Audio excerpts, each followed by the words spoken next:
Hi Stephanie, it's Robin. I have your designs open or your same design open in your two different palettes, and a couple things here, Stephanie.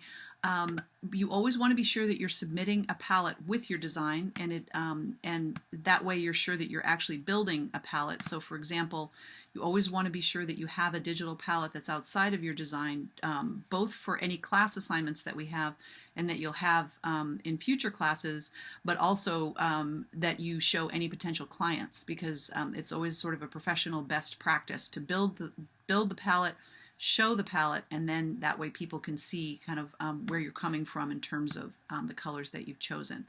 And I'm also concerned, mainly Stephanie, because I still don't see you using the gradient tool when you're building your palette. So consequently, you don't really have blends of your parent colors, you have separate colors. And that's the point of building a digital palette, is that when you build a digital palette, these are really not separate colors that result. They're all sort of blended mathematically to sort of lead to a progression, and so consequently you get a richer blend when you use the digital palette tools, as opposed to having your colors applied separately.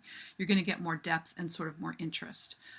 So I would like you to, I'm really concerned that you're not using the gradient tool, because I've seen that as well in your palettes that you're building, and that you're building your palettes separately with separate chips. So I'm not understanding why, if you're having trouble with that tool, if you're not able to view our YouTube tutorials, which really well explain that, going from all the way back to week 1 assignment 2 in our YouTube channel. That's where that gradient or blend tool is first demonstrated, and using any tutorials since then you will also see that. But it's essential that you learn how to build a digital palette even before doing your designs. So I am going to make that a requirement for you, that you need to get over this hurdle, because not knowing how to build a digital palette will not serve you at all in your design work. So it's very important that you understand that.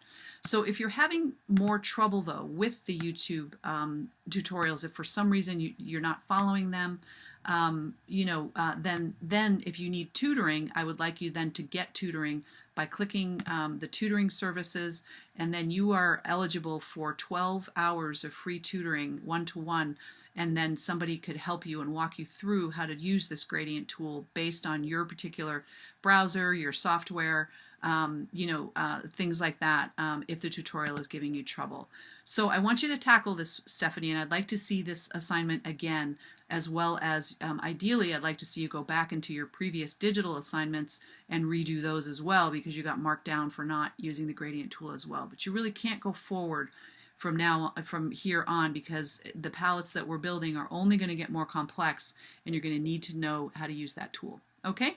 Let me know if you have questions, but do respond to me somehow, whether it's email or in the class, that you understand this critique and what you need to do to go forward, and let me know what will help. I'm also here for guidance, but it is easier if you either watch the tutorial or do it with somebody from the Learning Center. Okay, let me know. Thanks, Stephanie.